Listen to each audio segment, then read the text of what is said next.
മുൻ നക്സലൈറ്റും എഴുത്തുകാരനും അധ്യാപകനുമായിരുന്ന സിവിക് ചന്ദ്രന്റെ നേതൃത്വത്തിൽ കോഴിക്കോട് നഗരത്തിൽ സബാൾട്ടൻ ഫെസ്റ്റിവലിനെതിരെ ഗുരുതര ആരോപണങ്ങളുമായി എഴുത്തുകാരി ഇന്ദു മേനോൻ. ദളിത് യുവതിയടക്കം 2 സ്ത്രീകൾക്ക് നേരെ ലൈംഗികാതിക്രമം നടത്തിയ കേസിലെ പ്രതിയായ സിവിക്കിനെ വെള്ളപൂശുന്നതിനാണ് ഈ ഫെസ്റ്റിവൽ നടത്തുന്നത് എന്ന് നേരത്തെ തന്നെ ചില എഴുത്തുകാരും ഫെമിനിസ്റ്റുകളും ആരോപിച്ചിരുന്നു. ഇപ്പോൾ സബാൾട്ടൻ ഫെസ്റ്റിവലിന് സ്പോൺസർഷിപ്പ് കിട്ടുന്നതിന്റെ പേരിൽ പോലും ക്രമക്കേട് നടന്നുവന്നു. അസിസ്റ്റന്റ് GST കമ്മീഷണർ ഭീഷണിപ്പെടുത്തിയാണ് കോഴിക്കോട്ടെ ഒരു കോച്ചിംഗ് സ്ഥാപനത്തിൽ നിന്ന് ലക്ഷങ്ങൾ വാങ്ങിയത് എന്നാണ് ആരോപണമുയർന്നത്. ഡിസംബർ 21, 22, 23 തീയതികളിലാണ് സിവിക് ചന്ദ്രൻ എഡിറ്ററും പ്രിന്ററും പബ്ലിഷറുമായ പാഠഭേദം മാസികയുടെ പേരിൽ ദളിത് ആദിവാസി പിന്നോക്ക ജനസമൂഹത്തിന് ഐക്യദാർഢ്യം പ്രഖ്യാപിച്ച് സബാൾട്ടൻ ഫെസ്റ്റിവൽ നടത്തുന്നത്. സിവിക് ചന്ദ്രൻ പ്രതിയായ കേസുകളിലൊന്നിൽ ICC അംഗമായിരുന്ന PA ഉഷയാണ് subaltern festival director.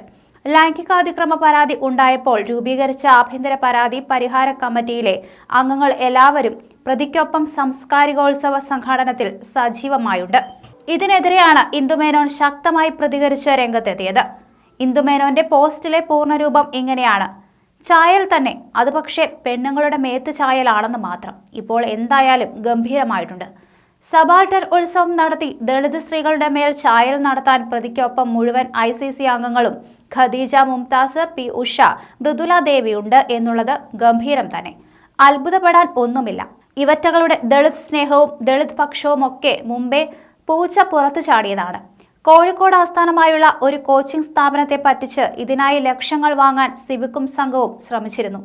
GST assistant കമ്മീഷണർമാരും ദണ്ഡനീതിക്കാരും ഒക്കെ ഈ പീഡകന് വേണ്ടി ഏതാണ്ട് ഭീഷണി രൂപത്തിൽ വിളിച്ചു പറഞ്ഞപ്പോൾ പണം നൽകാമെന്ന് പ്രസ്തുത സെന്ററുകാർ സമ്മതിച്ചു പോലും.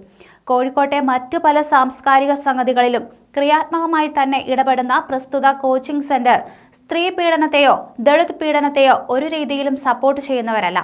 അത്തരം പരിപാടികളിൽ നിന്നവർ മാറി നിൽക്കാറുണ്ട്. എന്തായാലും ചായൽ ഇനി സിവിക്കിന് പണം നൽകുന്നില്ല എന്നാണ് അറിയാൻ കഴിഞ്ഞത്.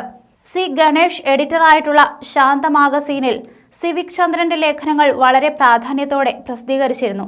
പച്ചക്കുതിര മാഗസീനിൽ അങ്ങേരുടെ കവിതയും വന്നിരുന്നു. ലൈംഗിക പീഡകർക്ക് എന്താ സാഹിത്യമായിക്കൂടെ എന്ന ചോദ്യത്തിൽ തെറ്റില്ല. എന്നാൽ ഇത്തരം ആളുകളുടെ രചനകൾ ചോദിച്ചു വാങ്ങി പബ്ലിഷ് ചെയ്യുന്ന എഡിറ്റർമാർ പിൻപറ്റുന്നത് ദളിത് സ്ത്രീകളെ ലൈംഗിക ആക്രമണം നടത്തുവാനുള്ള പീഡകരുടെ സ്വാതന്ത്ര്യത്തെയാണ്. കേസ് കോടതിയിലെത്തുമ്പോൾ സാംസ്കാരിക മണ്ഡലത്തിൽ താൻ ഇപ്പോഴും സജീവമായി നിൽക്കുന്നു എന്ന് വരുത്തുന്ന വേട്ടക്കാരനൊപ്പമല്ല സാഹിത്യ മാഗസീനുകൾ നിൽക്കേണ്ടത്. അയാളാൽ ആക്രമിക്കപ്പെട്ട എഴുത്തുകാരികൾക്കൊപ്പമാണ്. ദളിത് സ്ത്രീകൾക്കെതിരെ ലൈംഗിക ആക്രമണം നടത്തിയ ഒരുത്തനെ വെള്ളപൂശി കുട്ടപ്പനാക്കാനുള്ള ശ്രമം ICCയിലെ സ്ത്രീകളും മറ്റ് നീതിക്കാരും അവരുടെ കടപ്പാട് കാട്ടാനുള്ള ഇടമായി എടുത്തുകൊള്ളട്ടെ. ഇതിൽ പങ്കെടുക്കുന്ന ദളിത് സഹോദരങ്ങളോടാണ് നമ്മുടെ സഹോദരിമാരുടെ ആത്മാഭിമാനത്തിനെ മൃഗീയമായ രീതിയിൽ ആക്രമിക്കുകയും ദളിത് പെൺകുട്ടികളെ ഉപദ്രവിക്കുകയും ചെയ്ത കേസിലെ പ്രതിയാണ്.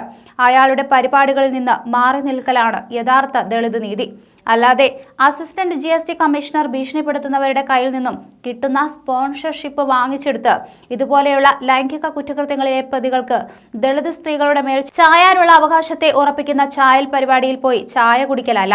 ഇതിൽ പേര് വെച്ചു കണ്ട CK ജാനു അടക്കമുള്ള നേതാക്കന്മാരോടാണ് ലജ്ജയില്ലേ നിങ്ങൾക്കൊന്നും? ടിയയ്ക്കും ഊണിനു വേണ്ടി ഇങ്ങനെ അധപതിക്കാമോ? ഇങ്ങനെയാണ് ഇന്ദു മേനോൻ തന്റെ പോസ്റ്റ് അവസാനിപ്പിക്കുന്നത്.